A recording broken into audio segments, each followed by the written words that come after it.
Assalamualaikum warahmatullahi wabarakatuh. Selamat malam Bapak dan teman-teman semua. Kami dari kelompok satu ingin mempresentasikan hasil diskusi kami yang berjudul Implementasi Analisa Real di dalam Kehidupan Sehari-hari. Anggota kelompok kami yang pertama ada Ada aku, Febiana Zulfatun Hasanah. Saya Husna Furatul Aini. saya Najma Faradila Hayati. Dan saya Arsy Pramudia Mahardika. Baik, yang pertama Yang pertama itu ada bab satu pendahuluan. Nah, latar belakangnya itu di sini matematika sebagai ilmu dasar memiliki peran yang sangat penting dalam perkembangan ilmu pengetahuan dan teknologi. Di sini kita menjelaskan tentang apa sih matematika itu.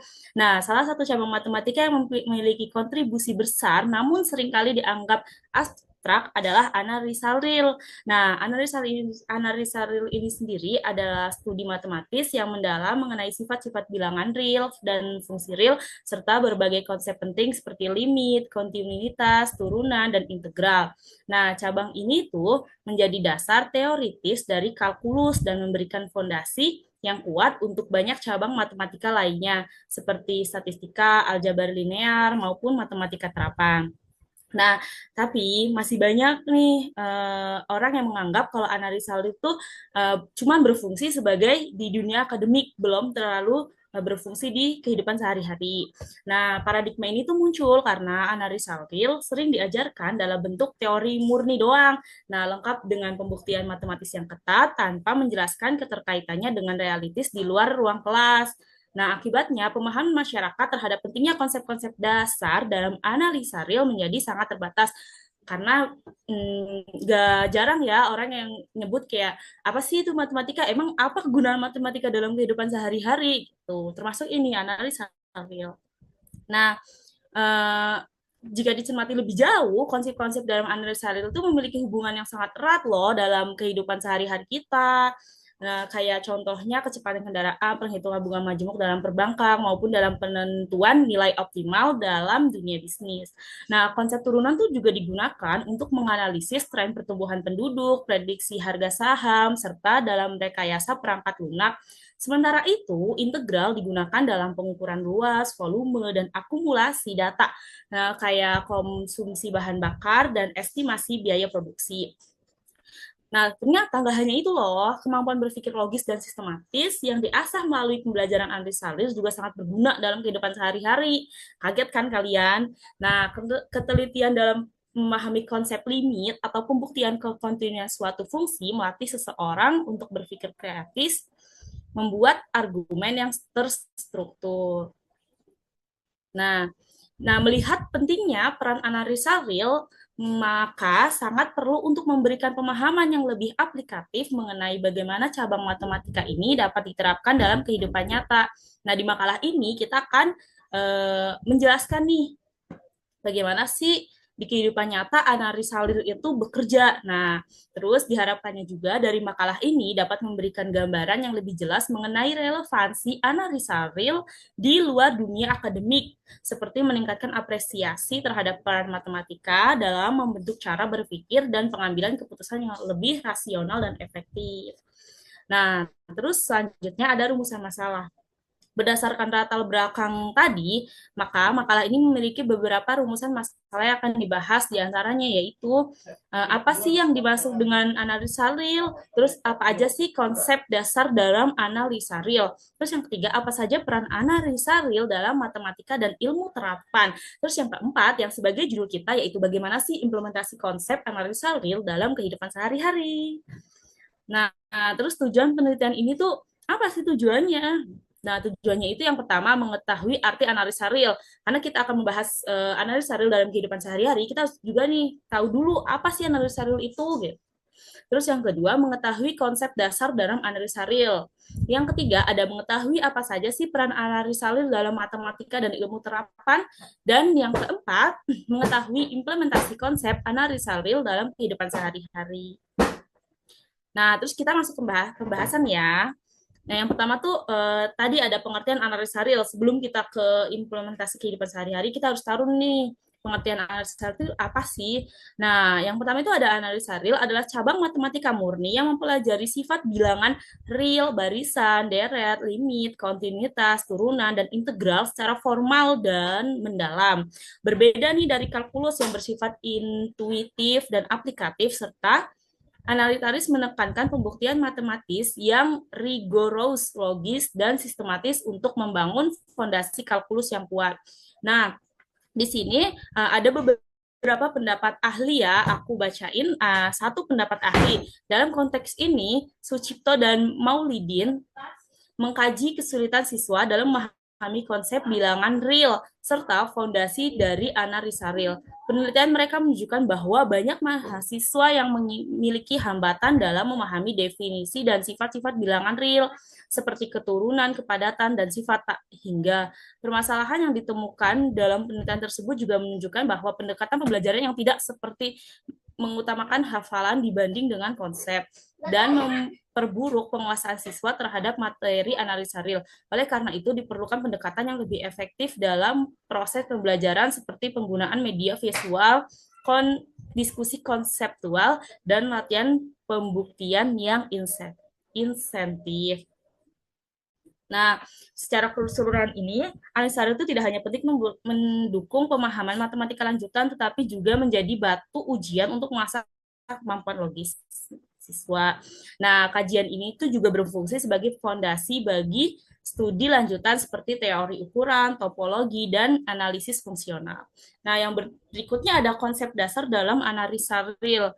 Nah, melalui analisa real ini kita memiliki berbagai konsep fundamental mengenai fungsi, perubahan, dan limitasi dapat dijelaskan secara terstruktur dan mendalam. Keberadaan analisa real juga sangat krusial tidak hanya dalam konteks matematika murni, tetapi juga dalam bidang-bidang terapan seperti fisika, ekonomi, statistika, serta ilmu komputer. Nggak nyangka ya, ternyata si analisa real juga masuk nih ke fisika, ekonomi, statistika, dan ilmu komputer. Terus yang seluruhnya memerlukan pemahaman kuantitatif yang akurat dan dapat diandalkan. Nah, untuk memahami analisa real ini secara menyeluruh, diperlukan penguasaan atas sejumlah dasar yang memiliki pilar utama dalam pengembangannya. Nah, berikut beberapa konsep dasar dalam analisa real yang membentuk fondasi analisa real, dimulai dari struktur bilangan real hingga pendekatan rigor dalam pembuktian matematis. Nah, yang pertama itu, bilangan real sebagai fondasi utama. Bilangan real merupakan dasar dalam analisa real mencakup bilangan rasional seperti 1/2 atau -3 dan 7. Dan bilangan irasional seperti akar 2 dan pi. Pi itu kalian sudah pasti sering dengar ya. Nah, yang bersama-sama membentuk himpunan lengkap dan kontinu. Himpunan ini memiliki sifat keturutan total, kepadatan, serta memiliki supremum dan infimum yang membedakannya dari bilangan rasional. Nah, menurut Sucipto dan Maulidin, banyak mahasiswa belum memahami konsep supremum, infimum, dan keturutan dengan baik. Padahal ini penting untuk memahami limit, barisan, dan fungsi secara menyeluruh. Nah, terus yang kedua ada barisan dan deret. Barisan adalah fungsi dari himpunan bilangan asli ke himpunan bilangan real. Konsep ini penting karena banyak limit dan fungsi dalam analisa real didekati melalui barisan. Konvergensi barisan bilangan real merupakan salah satu konsep fundamental dalam analisa real. Sebuah barisan AN dikatakan konvergen ke limit L jika untuk setiap aduh maaf saya ini nggak tahu apa ini. Ini apa ya guys? Oh ya, Itu Felix. epsilon. Epilon. Epsilon. Oh ya, Epsilon. epsilon. Maaf ya, saya lupa. Epsilon lebih gede dari 0. Terdapat bilangan n sehingga semua n lebih besar dari n. Berlaku AN min L. Nah, terus itu ya guys. Terus deret series yakini jumlah tak hingga dari barisan juga penting. Mahasiswa harus menguasai uji konvergensi seperti rasio, perbandingan, dan integral menurut Naibaho et al. 2025. Mencatat banyak mahasiswa kesulitan membedakan antara deret konvergen dan divergen. Yang selanjutnya akan dijelaskan oleh teman saya. Nah, yang selanjutnya kita lanjut ke bagian tadi konsep dasar ya. Nah, yang C ini ada limit dan kontinuitas. Jadi, menurut Alwi dan Ishak, pada 2020 di dalam jurnal MSA, ini membahas pentingnya konvergensi seragam pada barisan fungsi yang memastikan sifat kontinuitas diwariskan kepada limit fungsi tersebut. Jadi, mereka itu membuktikan karakteristik konvergensi yang menjaga kontinuitas fungsi limit ini, memperluas konsep limit dari sekedar fungsi numerik menjadi fungsi-fungsi dalam ruang fungsi. Nah, limit merupakan jantung dari analisa real. Nah, definisi formal limit menggunakan epsilon, delta adalah contoh paling awal dari pendekatan rigor yang menjadi ciri khas analisa real. Nah, di sini ada jika limit X mendekati A, Fx sama dengan L, maka untuk setiap epsilon lebih besar dari 0, terdapat delta lebih besar dari 0. Sehingga jika 0 kurang dari nilai mutlak X dikurang A kurang dari delta, maka nilai mutlak Fx dikurang L kurang dari epsilon. Pendekatan formal ini menuntut ketelitian tinggi dan seringkali menjadi tantangan besar bagi mahasiswa. Konsep limit menjadi landasan untuk mendefinisikan kontinuitas. Fungsi F dikatakan kontinu di titik A jika limit X mendekati A, Fx sama dengan Fa. Kontinuitas juga tidak hanya penting untuk memahami kelangsungan fungsi, tapi dia juga menjadi syarat dalam banyak teorema seperti teorema nilai tengah atau intermediate value theorem. Nah, yang D ada turunan dan diferensiasi. Jadi, turunan dalam konteks analisa real didefinisikan sebagai limit dari perbandingan selisih. Di sini ada F turunan pertama X sama dengan limit H mendekati 0, F buka kurung X ditambah H tutup kurung dikurang Fx per H atau dibagi H. Dalam analisa real, mahasiswa dituntut membuktikan keberadaan turunan menggunakan limit, bukan sekadar rumus. Mereka juga harus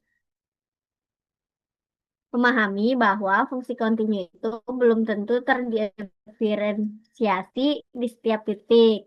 Turunan berkaitan erat dengan pertumbuhan fungsi. Nah, mahasiswa juga itu akan mempelajari dan membuktikan teori Low dan mean value theorem sebagai bagian dari latihan logika deduktif yang lebih dalam dibanding kalkulus biasa. Nah, yang poin E ini ada integral, pasti itu kesulitan yang sering hadapi mungkin sebagai mahasiswa. Nah, integral itu dalam analisa real dirumuskan jumlah bawah dan atas serta syarat keterintegralan. Fungsi dengan Fungsi dengan ketak berlanjutan terbatas atau bounded discontinuous menjadi tantangan dalam menentukan apakah suatu fungsi dapat diintegralkan. Nah, selain itu, analisa real itu juga mengenalkan deret Fourier dan integral Lebesgue sebagai bentuk perluasan dari integral Riemann. Nah, konsep konvergensi ini berkaitan erat dengan teori integral dan deret. Jadi, mahasiswa itu bakal kayak mempelajari jenis konvergensi, titik per titik, uniform dan absolut. Dan yang penting itu untuk memahami perilaku fungsi, limit, dan tak hingga. Nah, yang F ada pembuktian dan pendekatan rigor. Jadi, ciri utama analisa real itu adalah pendekatan rigor nih, yaitu ketat dan sistematis. Semua konsep dibuktikan secara logis, misalnya dengan metode langsung, kontradiksi, kontraposisi, silon, atau delta. Dalam ruang fungsi C, A, B, pemahaman terhadap norma konvergensi fungsi dan struktur ruang fungsi sangat penting. Menurut Ubaidillah, pada tahun 2020, menunjukkan bahwa konvergensi itu nggak selalu berlaku tanpa pembuktian formal. Nah, hal ini itu menegaskan pentingnya pendekatan rigor dalam memahami matematika tingkat lanjut. Selanjutnya di poin 2.3 ini ada peran analisa real dalam matematika dan ilmu terapan. Nah, ini kan sebelumnya kita dijelasin nih analisa real itu apa sih tadi sama Najma. Nah, jadi di sini itu perannya. Nah, analisa real adalah cabang fundamental matematika yang berperan besar dalam membentuk landasan teori matematika murni. Kayak tadi yang Najma bilang, analisa real ini tuh emang kayak mendalami matematika murni dan sebagai dasar berbagai ilmu. Nah, cabang ini mengkaji konsep-konsep penting kayak tadi bilangan real, limit, kontinuitas, dan lain-lain. Nah, dalam matematika murni, analisa real ini menjadi dasar bagi banyak bidang seperti analisis kompleks, analisa fungsional, dan topologi. Konsep-konsep seperti konvergensi, norma, keterhubungan itu dikembangkan dari prinsip-prinsip dalam analisa real dan penguasaan logika juga pembuktian rigor sangat diperlukan untuk memahami teori lanjutan. Seperti tadi ya, udah dibacain ada transformasi, ruang Hilbert, dan integrasi Lebesgue itu. Nah, di bidang terapan ini, analisa real digunakan dalam fisika, teknik, ekonomi, hingga kecerdasan buatan. Turunan digunakan dalam hukum gerak dan optimasi. Integral dalam perhitungan energi dan struktur, serta konvergensi dalam pengolahan sinyal dan algoritma machine learning. Dengan pendekatan rigor, analisa real akan mengajarkan cara berpikir logis dan kritis serta menjadi jembatan antara teori matematika dan aplikasi praktis di berbagai disiplin ilmu. Selanjutnya akan dijelaskan oleh temannya. Selanjutnya itu ya, pada 2.4 sesuai dengan judul yang kelompok kami bawakan, yaitu implementasi konsep analisa real dalam kehidupan sehari-hari. Nah, analisa real ini sering dianggap teoritis dan abstrak ya. Padahal konsep-konsep dasarnya seperti limit, kontinuitas, turunan, dan integral sangat dekat dengan kehidupan sehari-hari. Keempat konsep ini digunakan untuk menjelaskan fenomena alam, merancang teknologi, memodelkan ekonomi, hingga menghitung konsumen energi dan luas bidang. Dengan demikian, analisa real ini menjadi jembatan antara teori matematika dan penerapannya dalam dunia nyata. Nah, dari implementasi analisa real dari kehidupan sehari-hari ini ada contohnya ya. Yang pertama itu penerapan konsep limit dalam kehidupan nyata, yaitu estimasi kecepatan kendaraan. Konsep limit ini sangat penting dalam fisika dan matematika terapan ya. Khususnya untuk memikirkan perubahan suatu variabel dalam waktu yang sangat singkat. Salah satunya penerapannya terlihat dalam estimasi kecepatan sesaat kendaraan. Sistem GPS modern mencatat posisi kendaraan secara berkala, namun tidak dapat langsung mengukur kecepatan sesaat.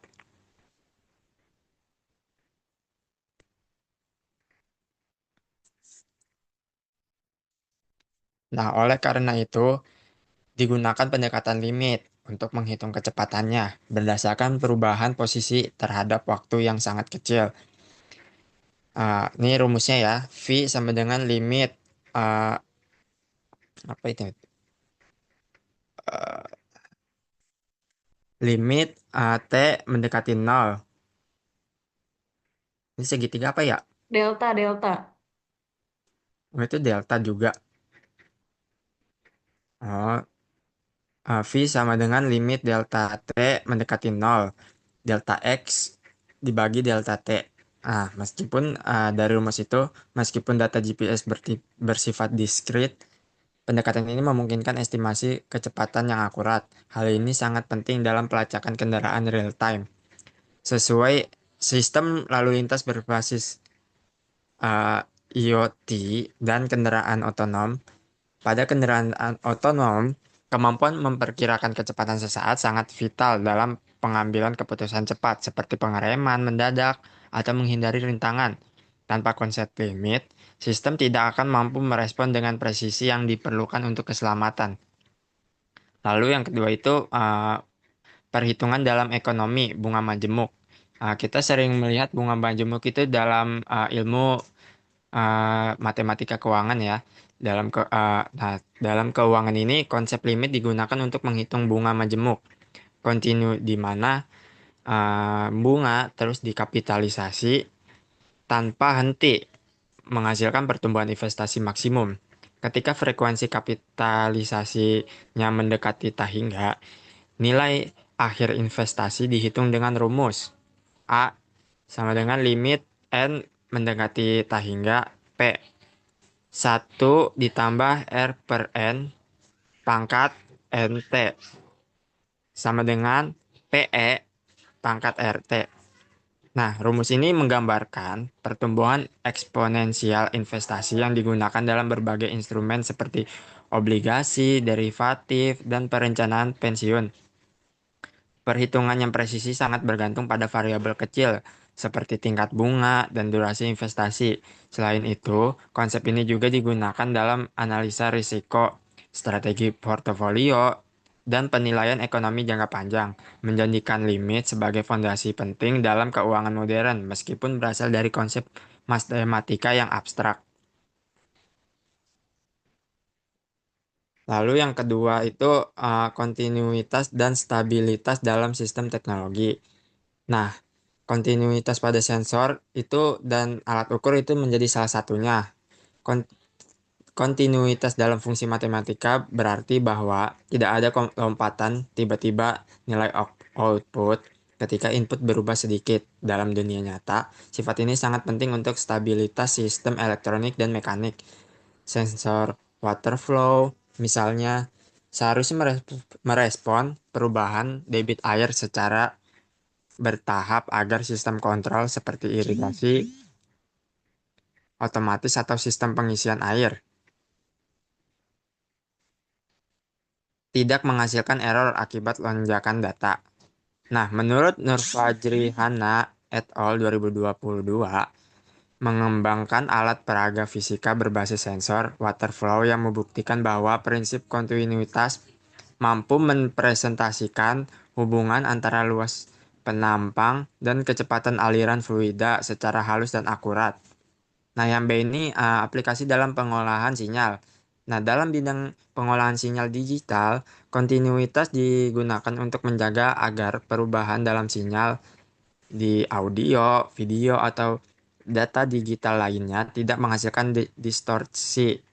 Misalnya, saat menggunakan streaming video, pergeseran input pada kualitas sinyal seharusnya hanya menyebabkan perubahan kecil dalam kualitas gambar, bukan gangguan besar. Filter filter digital seperti low pass filter dan interpolasi sinyal dibangun berdasarkan prinsip kontinuitas ini, sehingga sinyal dapat dihaluskan dan dikompres tanpa menghilangkan makna utamanya. Nah, yang ketiga itu yang uh, analisa real dalam kehidupan sehari-hari, yaitu pada turunan dalam analisa laju perubahan. A. Perubahan suhu dan cuaca. Dalam bidang klimatologi dan teknik lingkungan, turunan digunakan untuk menghitung laju perubahan suhu udara dengan menggunakan data dari sensor NTC, negatif temperature coefficient, yang dipasang dalam array.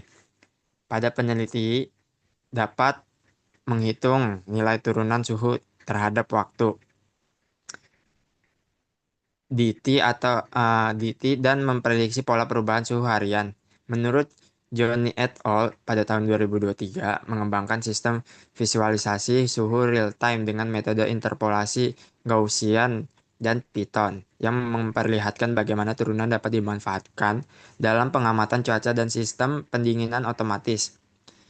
Lalu prediksi dan tren dalam bisnis dan ekonomi. Dalam ekonomi itu, turunan pertama dari suatu fungsi, pendapatan atau permintaan digunakan untuk mengetahui kecepatan pertumbuhan, rate of growth. Sedangkan turunan kedua dapat memberikan informasi tentang akselerasi atau perlambatan tren tersebut. Misalnya jika sebuah perusahaan ingin mengetahui apakah penjualan sedang meningkat secara stabil atau justru mulai melambat. Maka analisa turunan sangat membantu dalam pengambilan keputusan strategis. Hal ini banyak digunakan dalam analisa pasar saham, perencanaan anggaran, dan model supply demand. Nah, yang keempat ini integral dalam pengukuran dan estimasi.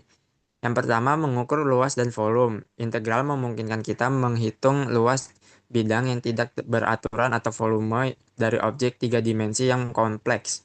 Dalam arsitektur dan teknik sipil, integral digunakan untuk menghitung volume beton pada struktur melengkung, luas lahan bertingkat, atau bahkan kapasitas saluran air. Dalam dunia pertanian, integral digunakan untuk menghitung luas lahan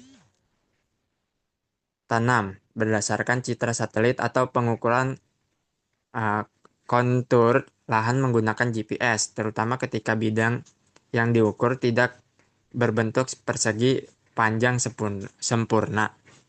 Nah, yang kedua itu konsumsi energi dan estimasi biaya. Penggunaan integral dalam dunia energi menjadi sangat penting, terutama dalam menghitung total konsumsi listrik, air, atau bahan bakar. Fungsi daya PT yang berubah dari waktu ke waktu harus diintegralkan untuk mendapatkan energi total yang dikonsumsi. Nah, ini rumusnya itu integral T2 dan T1, PT, dan DT. Nah, sistem monitoring energi berbasis sensor seperti ACS 712 dan DHT22 dapat mencatat data menggunakan energi secara real time, lalu menghitung estimasi biaya berdasarkan tarif per satuan energi. Teknologi ini sudah banyak diterapkan dalam smart home system dan perusahaan energi untuk mengefisiensikan distribusi daya dan memantau konsumsi secara lebih akurat. Baik, berikutnya ada contoh soal. Sebuah kendaraan terekam oleh sistem GPS berada di titik A pada pukul 8 dengan posisi X sama dengan 2,5. Dan pada pukul 8 lewat 2 menit berada di titik B dengan posisi X sama dengan 3,1. Kecepatan sesaat kendara pada pukul 8 lewat 1 diestimasi menggunakan pendekatan limit. Yang rumusnya seperti dibacakan oleh Arsy tadi, V sama dengan limit delta T mendekati 0, delta X per delta T. Hitung kecepatan rata-rata kendaraan selama interval tersebut dan jelaskan bagaimana pendekatan limit dapat digunakan untuk mendekati kecepatan sesaat. Nah, delta X ini di sini perubahan kecepatan. Kalau delta T-nya perubahan waktunya ya, teman-teman. Delta X-nya itu 3,1. Dari 3,1 ke 2,5. Berarti 3,1 dikurang 2,5 yaitu 0,6 km. Delta T-nya 2 menit. 2 dibagi 20 per jam. Jadi rumusnya V sama dengan 0,6 dibagi 2 dibagi 60 sama dengan 0,6 dibagi 0,0333 yaitu 18 km per jam. Kecepatan sesaat didekati dengan mengambil delta T yang lebih kecil, misalnya 30 detik, 10 detik, dan seterusnya. Dengan menggunakan limit, kita memperkirakan kecepatan sesungguhnya pada titik waktu tertentu. Baik, berikutnya ada penutup ya teman-teman. Yang pertama ada kesimpulan dari seluruh yang tadi telah dibacakan oleh teman-teman, yaitu analisa real adalah cabang matematika yang memiliki peran penting dalam membangun dasar logika matematika dan ilmu terapan. Nah, makalah ini tuh menunjukkan bahwa konsep dasar seperti bilang real, limit, kontinuitas, turunan, dan integral memiliki keterkaitan kuat dengan kehidupan sehari-hari. Meski tampak abstrak, konsep ini digunakan luas dalam sektor transportasi, teknologi, keuangan, hingga lingkungan dan ekonomi. Contohnya seperti tadi, limit berguna dalam navigasi GPS dan perhitungan bunga majemuk, kontinuitas penting dalam sensor dan pengolahan sinyal, turunan digunakan untuk menganalisis perubahan suhu, cuaca, maupun tren ekonomi. Sedangkan integral diterapkan dalam perhitungan volume teknik dan konsumsi energi digital. Selain penerapannya, analisa real juga melatih kemampuan berpikir logis dan kritis melalui pendekatan rigor yang menekankan kejelasan definisi dan pembuktian yang sahih. Namun, pembelajaran analisa real sering terhambat karena minimnya pendekatan aplikatif yang konkret, sehingga mahasiswa kesulitan mengaitkan teori dengan realitas. Dengan demikian, analisa real bukan hanya fondasi matematika murni, tetapi juga alat fungsional untuk menghadapi tantangan nyata. Penguasaannya memperkaya pola pikir, meningkatkan ketelitian, dan membentuk kemampuan pemecahan masalah berbasis data secara rasional. Di poin berikutnya ada saran. Nah, berdasarkan kesimpulan yang di atas tadi, terdapat beberapa saran yang dapat diberikan untuk meningkatkan pemahaman dan pengajaran analisa real agar lebih bermakna dan aplikatif bagi peserta didik maupun masyarakat umum. Sarannya yang pertama, pengajaran analisa real perlu dibuat lebih kontekstual dengan mengaitkan konsep matematika ke dunia nyata. Misalnya melalui studi kasus, proyek pemodelan, dan penggunaan alat bantu visual seperti GeoGebra, MATLAB, atau simulasi komputer.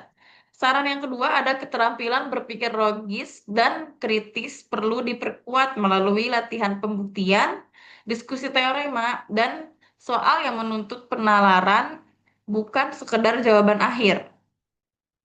Dan berikutnya ada saran yang ketiga, penelitian dan publikasi aplikasi analisa real perlu terus dikembangkan, terutama dalam pendekatan interdisipliner dengan fisika, teknik, ekonomi, dan teknologi. Mahasiswa juga dapat diarahkan membuat karya ilmiah yang mengeksplorasi aplikasinya dalam kehidupan nyata. Saran yang keempat ada peningkatan literasi matematika masyarakat yang penting dilakukan. Karena pemahaman dasar analisa real bermanfaat dalam pengambilan keputusan sehari-hari. Edukasi publik melalui media populer, video, dan seminar terbuka perlu digalakan. Saran yang terakhir, makalah ini diharapkan memperluas sudut pandang terhadap analisa real agar matematika tidak lagi dianggap beban, melainkan alat logis dan praktis dalam menyelesaikan persoalan nyata di era data dan sains. Baik, mungkin itu saja yang disampaikan oleh kelompok kami dari hasil diskusi kelompok kami. Kurang lebihnya mohon maaf. Wassalamualaikum warahmatullahi wabarakatuh.